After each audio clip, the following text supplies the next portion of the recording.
Nawr i ni falch o groesawu y cynghorydd Kevin Campbell. Mae e'n aelod o gabinet Cyngor Sir Gyfyrddin gyda chyfrifoldeb dros gymunedau a materion gletig. Ac fe fydd yn sefyll dros Blaid Cymru yn yr etholiadau nesaf i Senedd Cymru. Mae Kevin yn myfyrio unwaith eto ar ein harweinwyr ni ac ar bwysigrwydd hanes un hymwybyddiaeth ni o'n cenedligrwydd a'n Cymreictod. Next, we welcome Councillor Kevin Campbell. He's a cabinet member on Carmarthenshire County Council with responsibility for communities and for rural affairs, and he's the lead Plaid Cymru candidate on the regional list for Mid and West Wales for the next elections to the Welsh Senedd. Kevin talks about how important it is to be aware of our history in order to create a better future for our nation. Mae bobl yn dod at ei gilydd heddi i gofio am fywyd Llywelyn ap Gruffydd, sef Llywelyn ein lliw olaf. A gafodd ei ladd yn 1282 yng Nghilmeri. Ac mae'r enw Cilmeri wedi dod yn rhyw fath o symbol o genedl a gollwyd. Cenedl a gollodd i rhyddid gyda'i farwolaeth a'i frydychu fe mewn gwirionedd gan Brenin Lloegr. A'r miri a wnaethpwyd o'i ladd gan fod yn arwr mawr i'r Cymru a'i ben yn cael ei gario ar hyd strydoedd Llundain. Llywelyn ap Gruffydd oedd y cyntaf i sylweddoli gwerth cenedl y Cymru, a fe geisiodd uno'r genedl yna o gwmpas y traddodiadau oedd yn bwysig, fel iaith a thraddodiadau a diwylliant. A fe welodd y syniad o Gymru fel gwlad, fel cenedl cwbl unigryw. Ond yn anffodus, mae hynny wedi mynd yn rhan o'n hanes pell ni. Ond mae rhaid i ni gymryd yr ysbrydoliaeth heddi o'r hyn oedd yn bwysig i Llywelyn ap Gruffydd, sef cenedl falch, cenedl ddyle fod o hyd yn genedl annibynnol. Ond y tristwch yw bod anghofio am gewri'r gorffennol yn golygu bod ni'n anghofio pwy ydyn ni heddi. Ac mae'n fater o siom enfawr, wrth gwrs, bod cymaint o'n plant yn pobl ifanc ni wedi cael ei hamddifadu o hanes pobl ni ein hunain. Pobl fel Macsen Wledig, Dewi Sant, y Brenin Arthur, Llywelyn wrth gwrs, Owain Glyndŵr, yr Arglwydd Rhys, pobl fel Michael D. Jones, pobl fel Williams Pantycelyn, pobl mwy diweddar fel Lloyd George, Saunders Lewis a Gwynfor Evans. Mae hyn wrth gwrs wedi cael ei esgeuluso o'n hysgolion ni ac o'r cwricwlwm. Ac mae yna gyfle nawr gyda'r cwricwlwm newydd i ni sicrhau ym mhob dosbarth ac ym mhob ysgol ar draws Cymru bod penseiri'r genedl arbennig hon yn cael ei cyflwyno i blant a chenedlaethau'r dyfodol. On this day, when we try to commemorate the memory and the legacy of Llywelyn ap Gruffydd, the last true Prince of Wales, it's important that we remember that he was one of the first architects of what we call Wales today. He tried to bring Wales together as one unit, one entity, one nation, around values like language and culture and traditions. And he refused to do any deals with the King of England at the time because he knew that Wales would be brought in to an amalgamation of England and Wales, thus Wales losing its distinctiveness. And I think there's a message there for us today. We must ensure that in future our young people know about the history of the architects of modern Wales, going back to the days of King Arthur, St David's our patron saint, and on then to people like Llywelyn, of course, yr Arglwydd Rhys, Lord Rhys, Owain Glyndŵr, the great fighter, warrior, people who translated the Bible into Welsh, William Salisbury, William Morgan, the hymns of Williams Pantycelyn, and Hywel Dda, of course, one of the great architects of modern day lawmaking.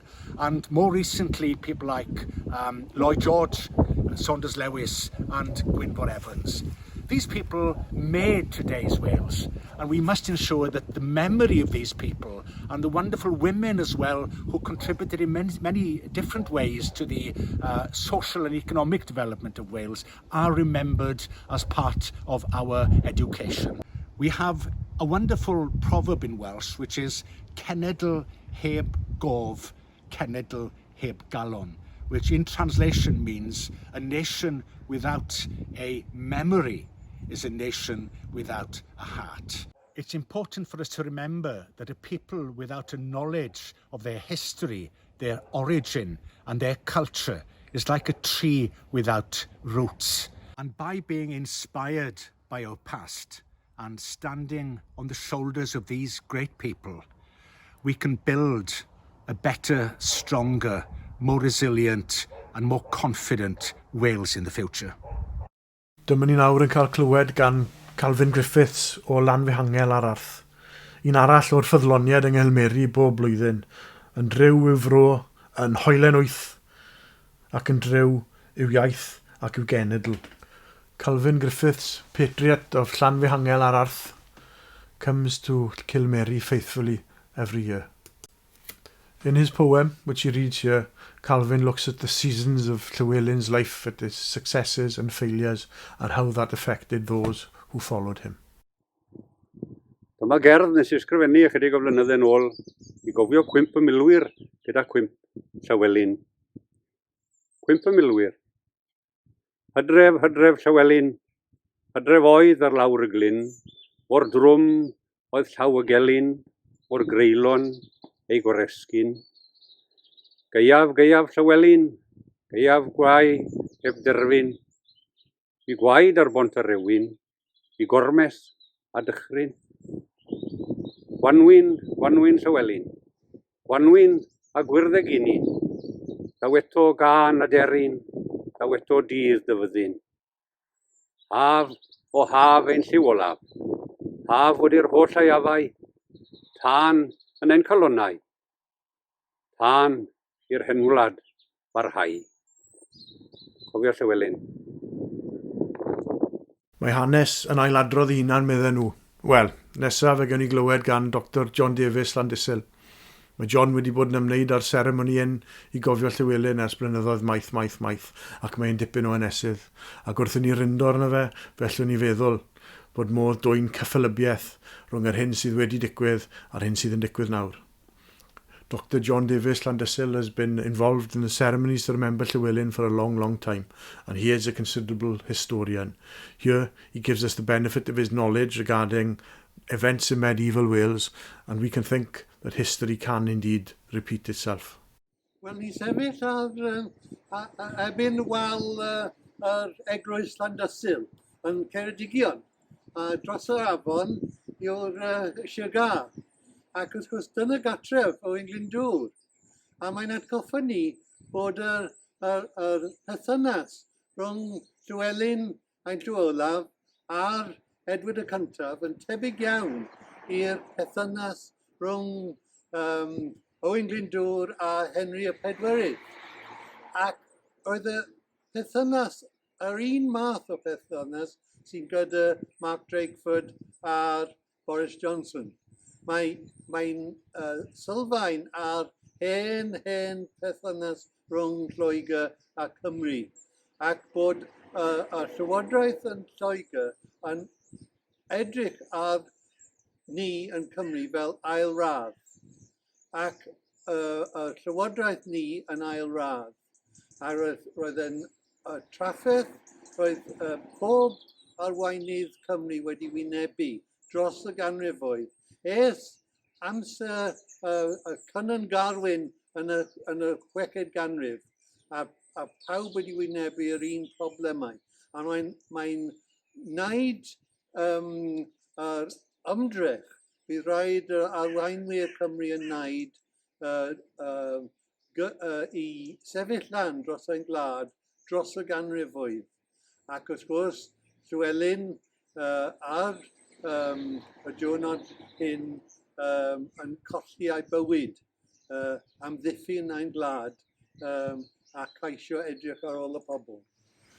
I'm standing outside Llandersil churchyard. And the reason for this is because this was the home of Owain Glyndwr's mother's family. And they ruled from the building which is behind the camera that I'm looking at. And it reminds us that the campaign that Owain Glyndwr fought to defend Wales against Henry IV was exactly the same campaign that Mark Drakeford is facing against the Boris Johnson government in London. The relationship between Wales and England has always, in the eyes of the English government, has always been that Wales is the second class and is, they were actually called sub-kings to the kings of Wessex, to Alfred the Great.